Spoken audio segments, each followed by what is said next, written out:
کی طرف سے آپ بھی برداشت کرنے کے لیے تیار ہیں؟ درود شریف پڑھ لیں۔ اللہم صلی علی سیدنا و مولانا محمد معدن جود والکرم وآلہ کرام پڑھی۔ میں نے قرآن کریم کی آیت کریمہ پڑھی تھی۔ اللہ تبارک و تعالیٰ کا ارشاد، جسے حکمت عطا کی گئی اسے خیر کثیر عطا کیا گیا۔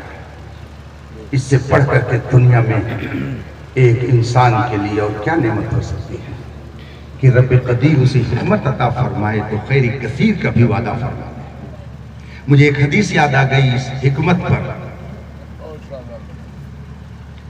حضرت سیدنا امام بخاری رضی اللہ تعالی عنہ نے ایک حدیث روایت کی۔ بخاری شریف کی جلد اول میں یہ حدیث کتاب العلم میں ہے۔ حضرت سیدنا امام بخاری رضی اللہ تعالی عنہ نے فرمایا ہے، مجھ سے فلاں نے روایت کی، فلاں نے فلاں سے، فلاں نے فلاں سے، اور اخیر میں فرماتے ہیں کہ یہ حدیث ڈائریکٹ سنی حضرت امیر معاویہ نے رسول پاک سے۔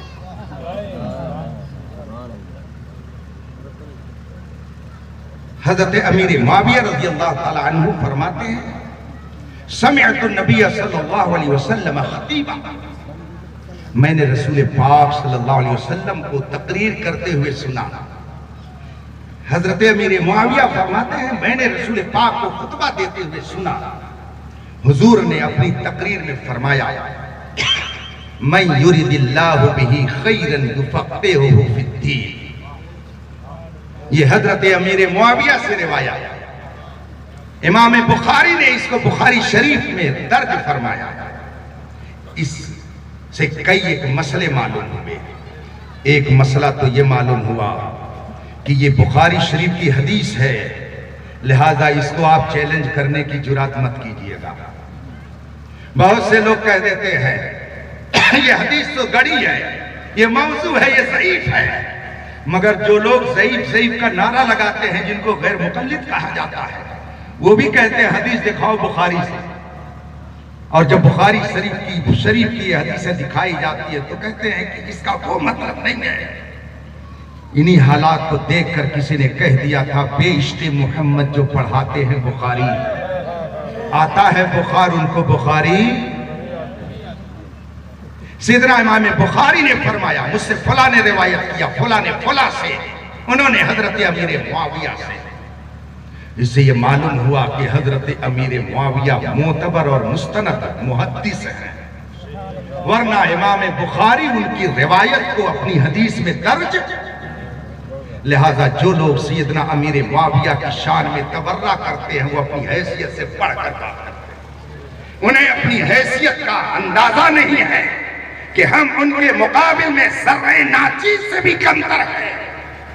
صحابہ کا مقام بہت بلند ہے، قیامت تک غوث قطب ابدال تو ہو سکتے ہیں، مگر صحابی کے درجے کو کوئی نہیں پہنچ سکتا ہے۔ اتنے لوگ بیٹھے ہیں، اگر ان سے کہہ دیا جائے کہ تم اپنے فلاں بدعقیدہ رشتہ دار کو چھوڑ دو، فلاں گستاخ رسول ہے اس کو چھوڑ دو، تو آدمی کہتا ہے میرا رشتہ دار ہے کیسے چھوڑوں، میرا ماموں ہے کیسے چھوڑوں، میرا چچا ہے کیسے چھوڑوں۔ صحابہ کی مقدس جماعت وہ ہے کہ جس نے نبی کے نام پر سب کچھ چھوڑ دیا تھا، اس لیے ان سے کبھی مقابلہ آرائی کی جرات مت کیجئے گا، ورنہ تباہی، ہلاکت و بربادی مقدر ہو جائے گی۔ حضرت امیر معاویہ فرماتے ہیں، میں نے رسول پاک کو خطبہ دیتے ہوئے سنا، من یرد اللہ بہ خیرا یفقہہ فی الدین۔ اللہ جس کے ساتھ بھلائی چاہتا ہے اس کو دین کا عالم بنا دیتا ہے۔ اب جسے خدا عالم بنا دے، گویا اللہ نے اس کے ساتھ بھلائی کا ارادہ کر لیا، اور اللہ جس کے ساتھ بھلائی کا ارادہ کرے تو گھٹائے سے کسی کے نہ گھٹا ہے نہ گھٹے، جب بڑھائے تجھے اللہ تعالیٰ دے۔ ہندوستان میں بڑے بڑے فقیہ گزرے ہیں، ان فقہا میں سیدنا امام احمد رضا کا مقام ایسے ہی ہے جیسے ستاروں میں آفتاب کا مقام ہوتا ہے۔ سیدنا امام احمد رضا رضی اللہ تعالی عنہ نے 1000 کتاب لکھ کر ہمارے اور آپ کے عقیدے کی حفاظت فرمائی۔ پھر یہ نعمت منتقل ہوتے ہوئے سرکار مفتی اعظم ہند کو ملی، اور جب سرکار مفتی اعظم ہند دنیا سے تشریف لے گئے تو ان امانتوں کا امین عرب و عجم کے اس عالم ربانی کو بنا دیا جس کے فضل و کمال کا شہرہ پوری دنیا میں آج اس طرح سے ہے کہ لوگ کہنے پر مجبور ہیں ان کا سایہ تجلی، ان کا نقش پا چراغ، وہ جدھر گزرے ادھر ہی روشنی ہوتی گئی۔ وہ ذات سرکار تاج الشریعہ میرے مرشد گرامی علامہ اختر رضا اظہری علیہ رحمت و رضوان کی ہے۔ دیکھ لیجئے نہ جانے کتنے لوگوں نے ان کی مخالفت کی، مگر نور حق شمع الہی کو بجھا سکتا ہے کون؟ جس کا حامی ہو خدا اس کو مٹا سکتا ہے کون؟ پوری دنیا نے دیکھ لیا کہ اگر کسی کے قدموں میں دنیا چند دن میں جمع ہو سکتی ہے تو اہل سنت کا پیشوا تاج الشریعہ کا ساتھ۔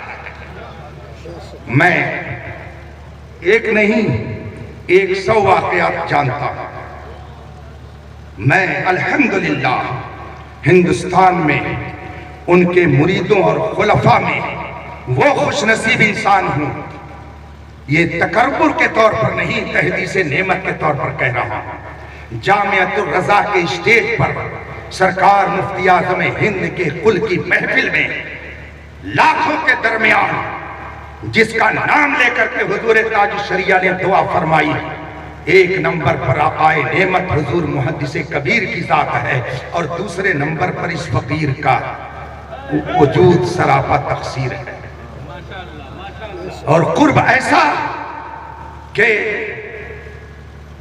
ان کے خادم نے کئی بار کہا کہ کچھ لوگ بریلی شریف اگر آ جاتے ہیں اور حضور تاج الشریعہ کو پتہ چل جاتا ہے تو اگرچہ ملاقات کا وقت نہیں ہوتا مگر فرماتے ہیں ان کو بلا لاؤ۔ خادم نے مجھ سے کہا انہی خوش نصیبوں میں سے ایک آپ بھی ہیں، چنانچہ مجھے بھی یہ شرف مل جاتا، وقت ملاقات نہیں ہوتا مگر پھر بھی ملاقات کا شرف مل جاتا۔ میں نے سفر و حضر میں انہیں دیکھا، خلوت و جلوت میں میں نے انہیں دیکھا، اپنوں کے بیچ دیکھا، غیروں کے بیچ میں نے ان کو دیکھا۔ عرب میں مسجد نبوی کی میں نے تحلیز پر ان کا جلوہ دیکھا۔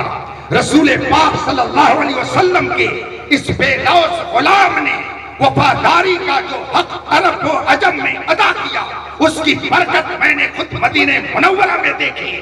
بیٹھا ہوا تھا، فجر کا وقت تھا، نماز فجر پڑھ کر کے بیٹھا، قرآن پاک کی تلاوت کر رہا تھا۔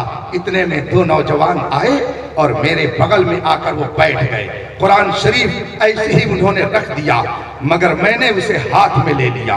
وہ سجدہ میں چلے گئے، قرآن کریم کی تلاوت کا انہوں نے سجدہ کیا، اور جب بیٹھے تو میرے دل نے کہا کہ لاؤ ان سے ذرا بات کر لی جائے۔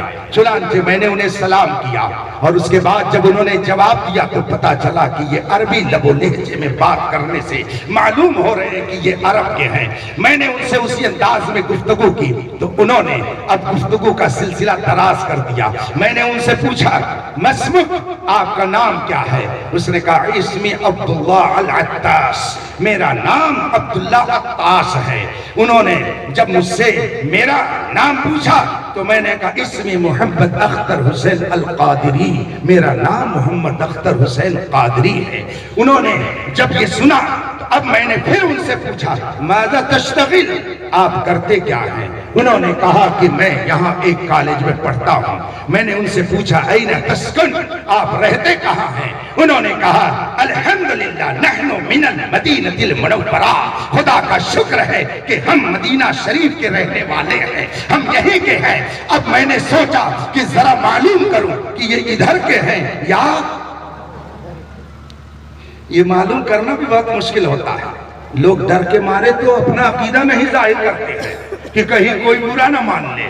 عقیدہ دھڑلے سے ظاہر کرو، سگ ہوں میں عبید رضوی غوث رضا کا، عقیدہ اپنا دھڑلے سے ظاہر کرو، فخر کرو اس بات پر کہ رب قدیر نے ہمیں سنی صحیح العقیدہ بنایا ہے، فخر کریے اس بات پر کہ خدا نے جو نعمت ہمیں دی ہے وہ کسی اور کو نہیں دی ہے۔ پوری دنیا کے اندر ہر قوم میں ڈاکٹر، ماسٹر، انجینئر، پروفیسر اللہ نے دیے ہیں، مگر غوث اعظم کس کو دیا؟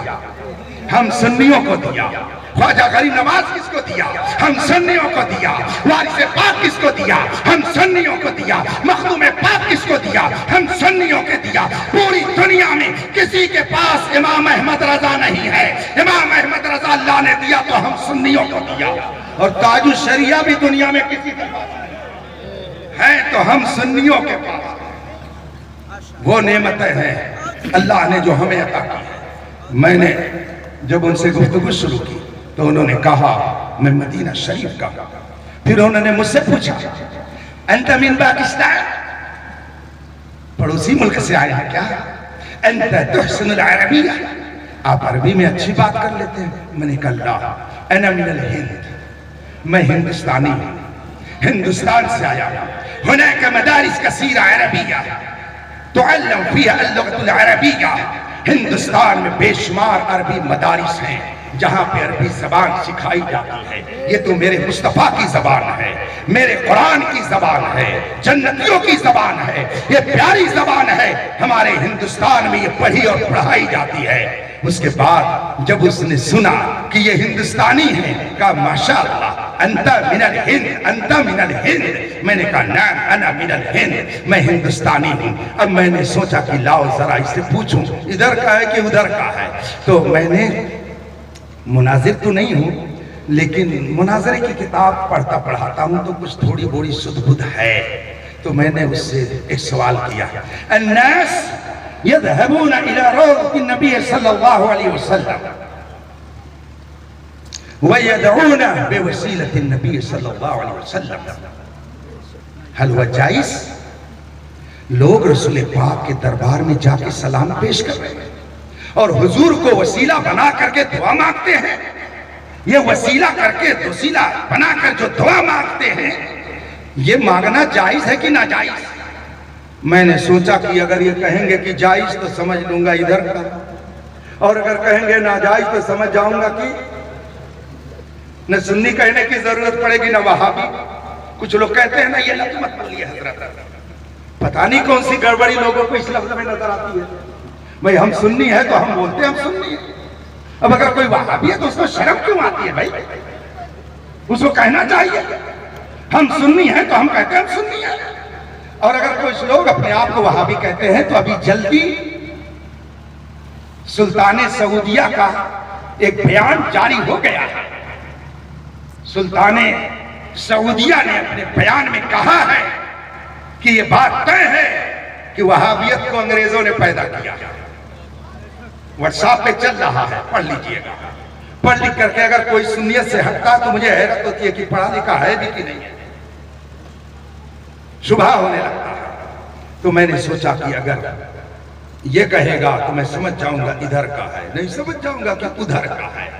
اس نے فوراً کہا ہوا وسیلۃ الکونین، ہوا وسیلۃ الکونین، وسیلۃ سیدنا آدم، وسیلۃ الدنیا، وسیلۃ الآخرہ. اس نے اپنی زبان میں کہا رسول پاک سے وسیلہ کیوں نہیں جائز ہے؟ وہ تو ہمارے باپ حضرت آدم کے وسیلہ ہے، دنیا میں بھی وسیلہ ہے، آخرت میں بھی وسیلہ ہے. میں سمجھ گیا کہ یہ ادھر کا نہیں ہے، اپنا ہے. اب سمجھ میں بات آئی. جو لوگ کہتے ہیں سعودیہ میں سنی کہاں ہے، اب کھوج کر کے نکال لیا گیا کہ الحمدللہ مدینہ میں بھی وسیلے مصطفیٰ کے قائل پائے جاتے ہیں.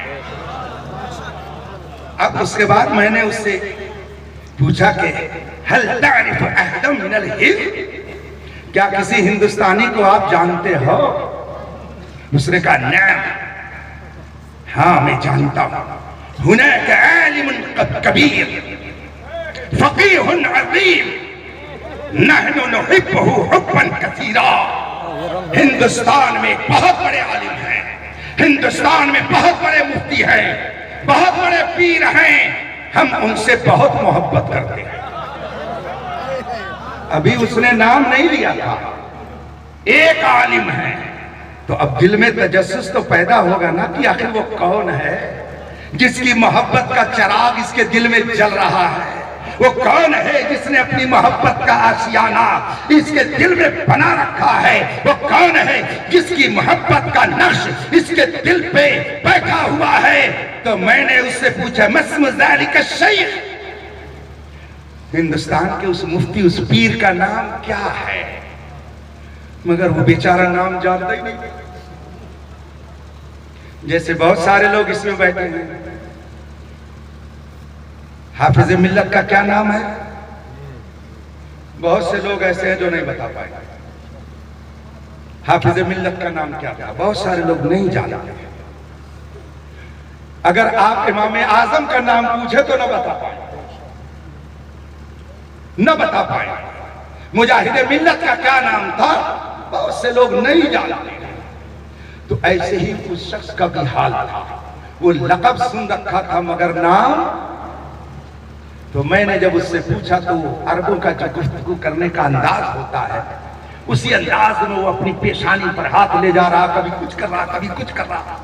تو کہتا ہے کہ نام ذہن میں تو نہیں آ رہا مگر ہوا ابیض, ہوا ابیض, ہوا ابیض. نام تو نہیں معلوم ہے مگر بڑے گورے چٹے سے ہے, بڑے خوبصورت سے ہیں. ہم ان سے بڑی محبت کرتے ہیں.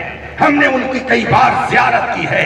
جب اس نے یہ لفظ استعمال کیا تو میں نے سوچا کہ کہیں شاید اعلیٰ حضرت کا شہزادہ میرا مرشد گرامی تاج الشریعہ تک کا تو نام نہیں لے رہا ہے, یہ کہیں انہیں تو نہیں کہہ رہا ہے. میں نے کہا میں بتاؤں کیا نام ہے ان کا؟ کہا ہاں بولیے. میں نے کہا اسم ذالک الشیخ العلامہ محمد اختر رضا القادری البریلوی. کیا ان کا نام علامہ اختر رضا قادری بریلوی ہے؟ کہا نعم نعم نعم هذا شیخ کبیر نحبہ حبا کثیرا. ہاں یہی وہ شیخ ہیں جن سے ہم بہت محبت کرتے ہیں.